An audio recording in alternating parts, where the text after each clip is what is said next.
And welcome into another edition of the Cubbie Corner. This time live from Four Winds Field. Max Thoma alongside Brendan King, your South Bend Cubs broadcast crew. And BK, first off, the team rolled into town yesterday. How we feeling here as we get up close towards opening day? Well, number one, it feels good to not have to join on Zoom and be like, are you there? I'm here. Where are you? Kaylee, are you there? But no, it feels great to be back here in downtown South Bend, Four Winds Field, and even better to have the media luncheon earlier this afternoon. Andrew Berlin in town with Joe Hart, Nick Brown, Chris Hagstrom, the whole crew. But there's just a sense of joy in the air, and I think Lance Rymel put it very well when we talked to him, when we saw him for the first time after Arizona, is that everybody starts fresh, right? And that's for a Midwest League championship squad. That was the top of the league last year. So when you get to Friday night in downtown Davenport, Iowa, both teams got zeros, and that's the exciting part. Yeah, that was one of the best things, I think, taken from that interview today here at Media Day, where we got to hear from a couple of South Bend Cubs players and Lance Rymel as well. Lance, who the last two teams he's managed have both won the championship. He's talking about a clean slate, a fresh start. Cubs trying to defend their title. So 3 games on the road at Quad Cities, Friday, Saturday, Sunday. Then next week from today, we're at home opener in front of the home crowd. What do you look forward to most in opening day, especially here at Four Winds Field? Well, I think just seeing the familiar faces and the smiles around the ballpark, because being here, I'm going into my 4th year. You've been here now a few years. You get close with the people that come around the ballpark, and you make friends, and you build relationships, and getting to see them again is the first exciting thing. But as well, the South Bend Cubs opening day roster. It is here. 15 Midwest League champions from last year, 16 total when you count DJ Artis as well. He was a champ in 2019. So a lot of familiar faces in the crowd, but also on the field. So let's talk about on the field for a second before we do toss it to that interview with manager Lance Rymel. Last year, and seemingly every year in the Cubs farm system these days, a whole lot of talk about outfielders. One in particular stands out on the opening day South Bend roster this year. Kevin Alcantara, the number 2 prospect in the Chicago Cubs organization. We really have been spoiled, Max, over the last couple of years that we had Brennan Davis, who at one point was the top prospect. Brennan even played a couple of games for the South Bend Cubs last year. PCA, of course, Pete Crow Armstrong wins that title with South Bend a year ago. Owen Casey, of course, was the everyday right fielder. And now you had a player like Alcantara, and if you guys are unfamiliar, he was one of the pieces that came back for Anthony Rizzo from the New York Yankees. So he's a highly regarded prospect since that trade to now, a guy with a lot of power, and he's quickly rising up those boards of Chicago Cubs top prospects. The crazy part is he's 20 years old, he's 6'6", and he's still growing. Yeah, just a freak athlete, 20 years old. Like you said, you stand next to him. This guy can hit it out to all parts of the park. It's going to be a fun year. We're going to get to know these guys really well over the course of the next few days and obviously over the course of the season as well. But for now, let's toss it to that interview at Media Day with South Bend Cubs skipper Lance Rymel. Is the 3P coming? Yeah, that's what I'm looking forward to. Yeah, winning rings going into the off season, it's tough to beat. Just to reminisce on what went well, what went bad, all the sacrifices that your staff and your players went through in a championship year. It's always nice to reminisce and smile, in the off season.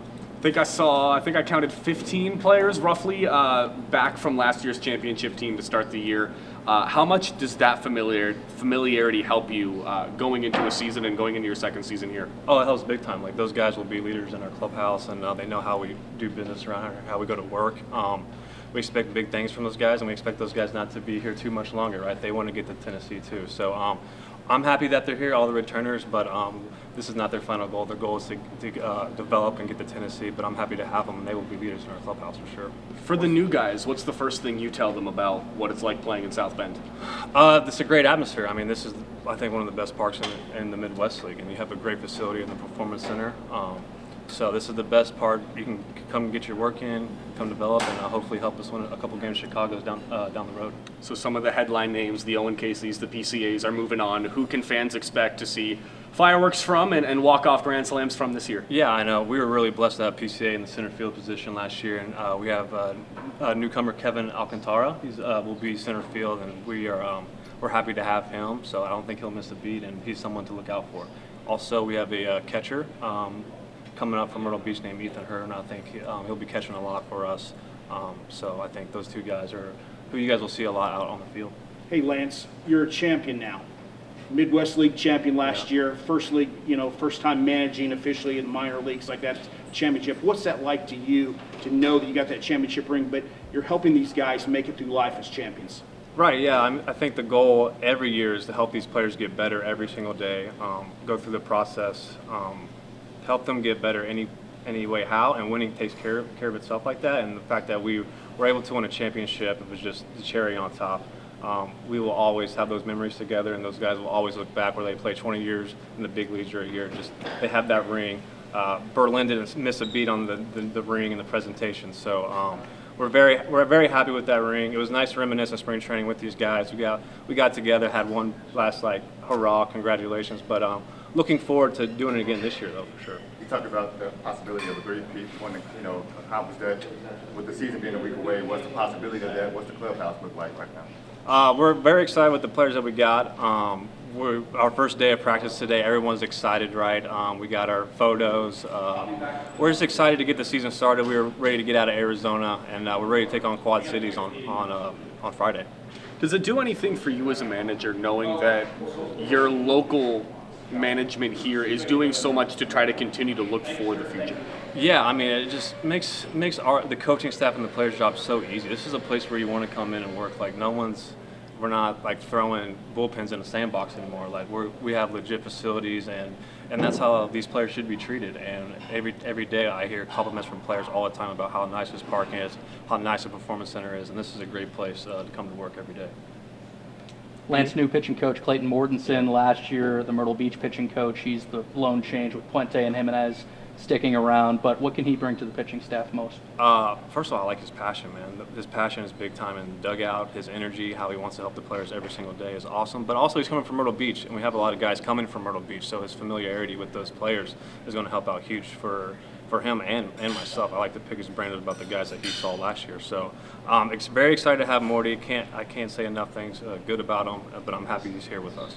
How do you tap into your team this year after so much success last year, and to kind of bring that same success again this season and get that to an early start? Yeah, I think obviously everybody wants to start off hot and win that first series, but we lost our first series last year, so it's about development, and then that second half we really took off. It's the same motto this year. Come in, get your work in, get better at baseball, and hopefully you move on up. And then in the meantime in South Bend, you're going to win a lot of baseball games.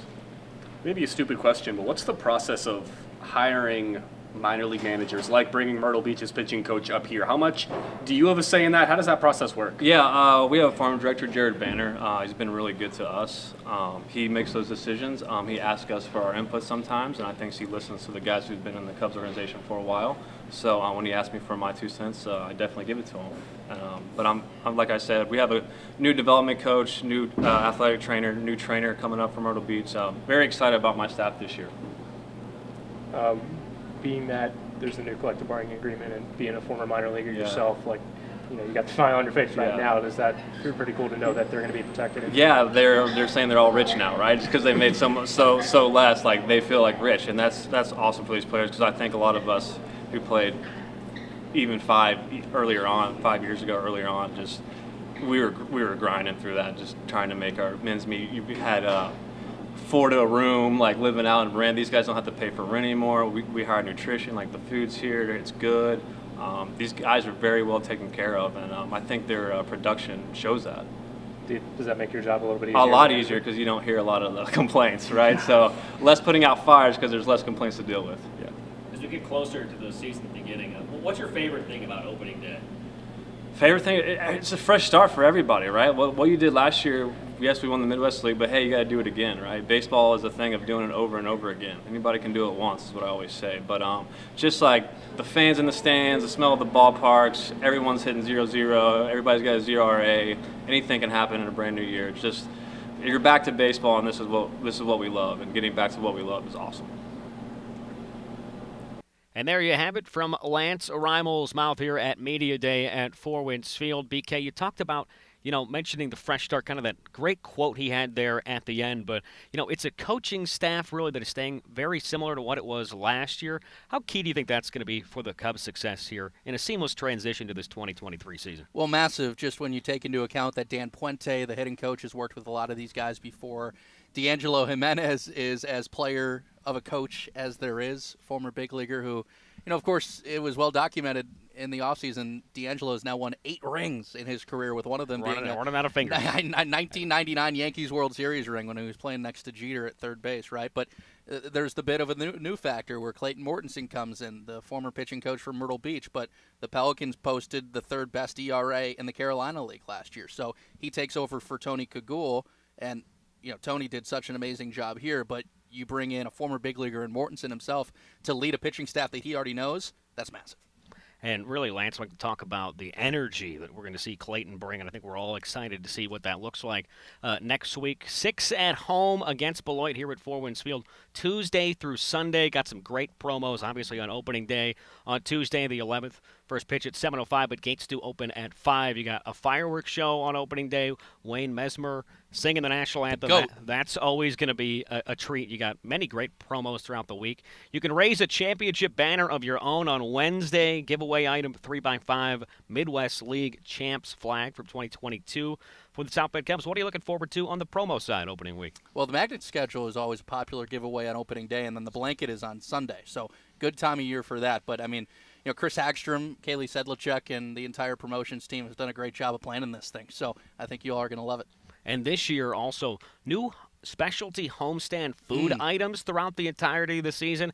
And kicking it off, the great thing is here in the broadcast booth is we get to have all of these in the booth. This might be one of the tougher ones we've had to eat on air. Really? But I disagree. Walking taco. Yeah. You think that's going to be easy? And how excited are you to have this? I think it's going to be a little easier than stuffing our face with, like, what was the dessert we had last year? It was like, one year there was like an elephant ear. And it was just like, because you got this big plate and the elephant ear stretches from our table to over here, and you're trying to eat it. But no, walking taco, you can was kind there of sit back. Was there a poutine situation last year? Oh, there might have been. That a but tough no, one? walking taco, you kind of, if one of us are not doing play-by-play, sit back. And Easy go. with the fork, but yeah, it might be a little messy in here. But anyway, we are always grateful to the South Bend Cubs dining staff and concessions for bringing us the freebies. And we will be continuing our tradition in the booth on Sunday day games. Yes. With the first home game that Sunday of root beer floats on Sunday afternoons. Not a better thing to have in the booth on a day game with the sun shining here at Four Winds Field than a root beer float. If our lasting impression in South Bend someday is that we won a ring and root beer float Sundays become a thing, I couldn't think of a better time. Put the championship ring down, you take out the root beer float. You're it's just a fantastic combination. So tickets online, single game tickets available for every game in that Cubs season. You can buy tickets to opening day still for next Tuesday and that entire home stand next week. Go online at southbendcubs.com. You can head on down to the box office, or you can obviously call 574-235-9988. It's going to be an eventful and exciting season. BK has the call over the weekend on Sports Radio 960 AM WSBT. On the road at Quad Cities Friday, Saturday, Sunday, and then we'll both be here in the booth next week at home. Looking forward to it.